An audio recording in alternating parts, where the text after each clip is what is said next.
Mais eh bien, certains parents commettent l'erreur d'être trop pesants, d'étouffer leurs enfants. C'est pour ça que on appelle ça des parents hélicoptères. Alors, il y a un autre terme également dans d'autres pays, c'est parents drones. C'est le parent qui tourne sans cesse autour de son ado. Alors, qu'est-ce qu'il faut faire dans ces cas-là? Eh bien, il faut lâcher prise et il faut vraiment y consacrer vraiment du temps.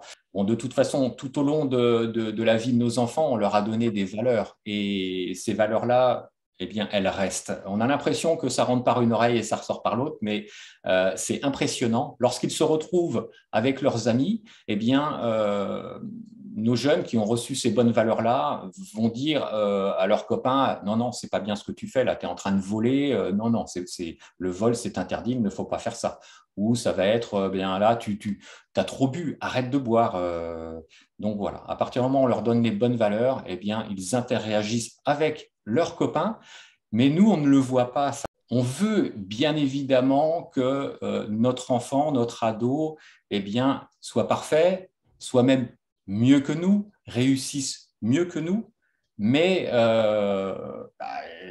souvent, ce n'est pas le cas parce que nous, on a envie que notre ado aille dans une voie et puis on s'aperçoit qu'il fait tout l'inverse. Eh bien, c'est comme ça. Comme je dis, le principal, c'est d'avoir des enfants heureux, des enfants épanouis. Oui, on le sait bien. Hein, l'interdit donne des ailes. Hein. C'est ça, c'est ça. Donc, ce qu'il faut se dire, c'est qu'on ne pourra pas contrôler tout et on ne le pourra jamais. Et ça, il faut vraiment que les parents en prennent conscience. On ne pourra jamais tout contrôler. Et je vais rajouter « et heureusement ». Quand il y a des mauvaises choses qui ont été faites, eh bien, un ado garde ça pour lui, mais bien souvent, il a envie d'en parler. Mais il n'a pas envie d'en parler à ses parents parce qu'il a peur du jugement. Donc, c'est à nous, parents, de surtout ne jamais juger ses enfants. Et c'est comme ça que la relation, la communication passe bien. Ça, c'est vraiment l'élément qu'il faut vraiment prendre en compte. C'est surtout ne pas juger. Et à partir du moment où on ne juge pas, eh bien, l'ado est plus enclin à discuter avec nous.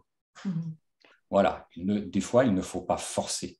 On peut conseiller nos enfants, mais surtout pas les forcer et accepter qu'ils fassent des erreurs. Surtout accepter qu'ils fassent des erreurs. C'est comme ça qu'on grandit de toute façon. Oui, accepter qu'ils fassent des erreurs et les responsabiliser et leur faire prendre conscience que derrière, il y a des conséquences et d'assumer les conséquences. Exactement. Surtout, voilà. L'ado, on appelle ça l'individuation. L'ado, eh bien, va se créer sa propre image, il va avoir ses propres opinions, il va vouloir avoir ses préférences vestimentaires, il va vouloir avoir une coupe de cheveux ou une couleur dans les cheveux. Mais comme je dis aux parents, mais franchement, il faut les laisser faire parce que c'est à ce moment-là, au niveau de l'adolescence, qu'ils peuvent le faire. Parce que le parent hélicoptère, c'est dur à expliquer, et en permanence autour de son ado, mais n'est pas avec son ado. C'est un peu paradoxal.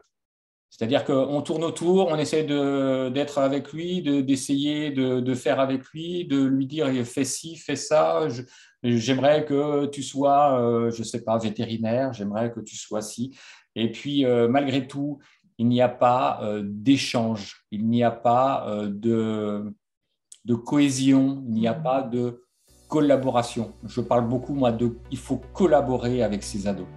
Il faut, par exemple, quand on va mettre des règles en place à la maison, eh bien, il ne faut pas que ce soit le parent qui dise « bien toi, tu feras par exemple la vaisselle, ou tu feras ci, ou tu rangeras ta chambre tous les vendredis ».